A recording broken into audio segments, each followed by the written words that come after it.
Yo, what is going on, husbandos and waifus? My name is Hermsaur, and welcome to another live reaction review of Fire Force. Now, two announcements before we hop into the episode. If you guys are curious about how to win yourself a nice, large REM mouse pad, the link will be in the description below, as well as in the pinned comment. I think recently because there's pre-orders for these, I think the one that he released most recently was the Tamaki one from Fire Force. Also, I would say 50% of the people who watch my videos are not subscribed to me, so please, if you're not already, please subscribe. It would totally help me a lot. We're trying to get to 30,000 subscribers by the end of the year, and we're really pushing towards it. I have hope, very little of it. So anyways, every episode of Fire Force has been fucking heat. No pun intended. Pun intended, actually. And it seems like there's going to be more evolution, and we were left with the whole Conroe being connected, Conroe probably experiencing something and probably going somewhere into the Adola, which is why Shinra was able to connect with him. Same thing with what the fuck his name is,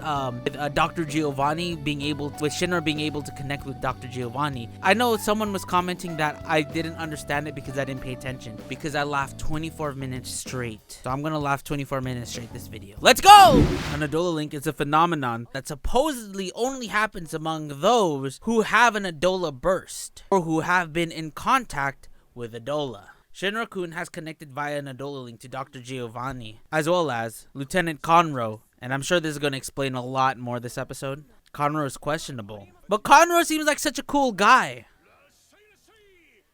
I love seeing Asakusa, dude. It's such a nice place. That old school Japanese feel. I know people are usually when they want to go to Japan, they want to go to they always see themselves going to Tokyo. And for us weebs, there's always that Akihabara. But then I always want to go to more classic, older Japanese looking areas like this, because I always feel like that'd be such an experience as well. I want to stay in an area like this for maybe a few days. Hibana! A storage shed. I love how it's playing out to be suspicious of Conroe. Does he not know that that's Hibana?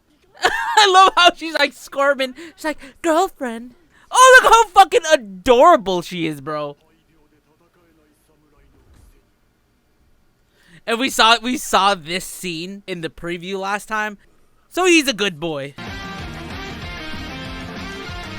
Fire Cat. I wonder if this is related to Tamaki. Yo, he doesn't even have to use his firepower. He'll just probably fuck this guy up. Fire breathing technique. Oh shit. I wonder if he has. You know, I have to say though, the fact that Conroe, even though he has Tephrosis and he's kind of a little bit weakened, the mere fact that he had the power to defeat a demon by himself though, regardless of that he got Tephrosis, is fucking crazy. Almost like a mirror image. I noticed that. The shoulders. Interesting. There's this feeling that maybe he fusion danced with this demon. Whoa! He carved. So that's where he got it. Whoa. Whoa. Oh shit. So he's been to that world. Someone looks exactly like you in somewhere in the world. I actually saw someone that looks like me in high school, but he was bigger and taller than me, and I was just a disappointment. Except we were trying to kill each other. He didn't even notice me, I'm sure. Oh, that's true. That's true. So his is in the nose, so a scar from a demon kind of gives him that connection. Oh, shit. You might be able to pull off what? The hysterical strength of the fight or flight response. So, instinct. It's going plus ultra. I love how that's what he's talking about is a typical shonen thing too. Oh, I love that landscape. Here's Arthur, the best boy. I gotta give it to Tamaki though for wanting to be trained as well. I'm sure she feels useless after that fight and Juggernaut protecting her. The power of simping is powerful. Whoa, that's so fucking cool. That's so fucking sick. You're too early. A lot of people say she's useless, and I kind of have to agree with the fact that she hasn't really done anything except defeat, what's his name? The guy that's into lewd shit. Well, he's not really into lewd shit. He's just trying to adjust to it. Oh, that's great resolve. Go have some fun with that lady. Trampy lady? Shameless lady? How will he observe the strength, how they play with her? So tag. She's gonna use her cat powers. they straight up called her a so. What the fuck is this? Another peaceful day. So they're trying to push their limits. Dude, they're so fucking strong. Oh my god. Ooh, Tamaki backstory, finally. Regular schoolgirl life. Also, I love how it's a flashback, but they're putting cinematic bars to make it look different. Like it's a movie. How does that fucking happen? So that kind of makes sense why she was in the first. Fucking Rekka's crazy ass. Sad that he's fucking crazy. She's a follower. So now Tamaki somewhat has a resolve. Not somewhat. She has the full resolve to be fighting. Because before she was just following and just copying what everyone else was doing. Oh, nice. She has been carried for a long time. Dude, look how dreamy Juggernaut looks now. Hell yeah, dude. Respect on Juggernaut, I see. Ooh, she has like a mask now. That's so cool. They turned into like foxes. So she was getting picked on. No, don't fucking sit. Dude, so this episode, this Friday is just bullying galore and I hate it. You know what? You know what's sad too, because I feel like a lot of people hate Fire Force because of Tamaki. This is kind of humanizing her a little bit, and I think it's something that we really needed from Tamaki. She definitely needs a redemption arc because she's looked at useless and she's looked at as just pointless, a useless character. So now I'm hoping that this puts her in a different light. Very cool. That is so tight. Ooh, David Productions. Goddamn. Very nice. Aw, dude, I fucking feel bad. Oh, Shinra being a good boy too. Oh, and she can relate to Shinra at the same time because they were both outcasts. I love how whenever it's focused on Arthur, he's a fucking idiot. You just see him. He's not doing anything, obviously. But he's a fucking idiot. Shinra put color in her life. Ooh! Yo! A full-on fox? Oh, dude, is it Nardo?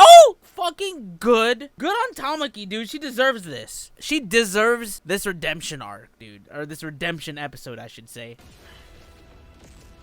Whoa! That is sick as fuck! Neko Mata Fireball. She blew them back! Actually, maybe this is the thumbnail. That is a nasty thumbnail. This one right here, this is it. This is it right here, boys. Oh, he's proud. Peeled away that layer, including the clothes. Floozy! Dude, Shinmon, best boy. Won, yay! What the fuck is happening? That's what we call plus ultra. Now, to be honest, I don't know if it's going to wrap up in 24 episodes. I'm thinking 25 or 26 episodes. But at the moment, well, actually, I should check. Oh, it's going to be 24 episodes. Okay, 24 episodes of Fire Force Season 2, apparently. This episode was kind of needed. What we really, really needed was Tamaki to have a redemption arc. If we all look back, you know, despite... despite all the epic moments, and we're gonna take it a little bit back and see the main complaint that people have with Fire Force is that there's a lot of fan service, which I kind of agree and disagree with. There is so much lore, there's so much story, and there's so much action that take over the fan servicey part. But when the fan service part does show up, it is very blatant and it's really out there, and it always has to do with Tamaki being useless. And that's why I think this episode is needed, because the reason why people hated Fire Force is because of Tamaki's lucky leecher. I think in this sense, the reason with her having that lucky leecher, she had a lot of baggage on her with the fact that she had this, and it was something that bothered her. It was something that held her back from her true potential. And Shinmon giving her that task of playing tag gave her that ability to look past of the issues that she had, that baggage, that layer that she had, so that she can push forward. Also, she unveiled her clothing layer as well. Remove that one. But it's really nice to see Tamaki kind of push past her limit. Now, hopefully be a useful member. I mean, I think there are moments when she is useful too. In a serious fight, she's always the joke. She's always the fan service. Nothing really moving the story forward. And I feel like this is Fire Force's way of saying we recognize that, and it was leading up to this moment where she's going to get that realization, and we're getting that backstory of Tamaki to say, hey, she's more than just this. She has this potential, but because of the fan service, it held her back. So this was a nice take. And Shinra and Arthur are going through their typical shonen training to get past their limits as well. Benimaru also being a good boy, dude. He just being proud. He's being a true teacher, and that's one of the things that I really like about Benimaru. He may be a hard ass, but then he is very kind to the people that he cares about and to the people that he's teaching. He loves his members of Company 7. So now it's all up to the training. And I think the last episode, them finishing their training and them getting stronger. And I'm very sure it's going to lead up to season 3. But anyways, guys, that is my live reaction review of Fire Force. If you guys enjoyed, make sure you guys go and drop a like for me because that would help me a lot. Subscribe. Don't forget to click that notification bell, my boys. And I will catch you guys in the next one.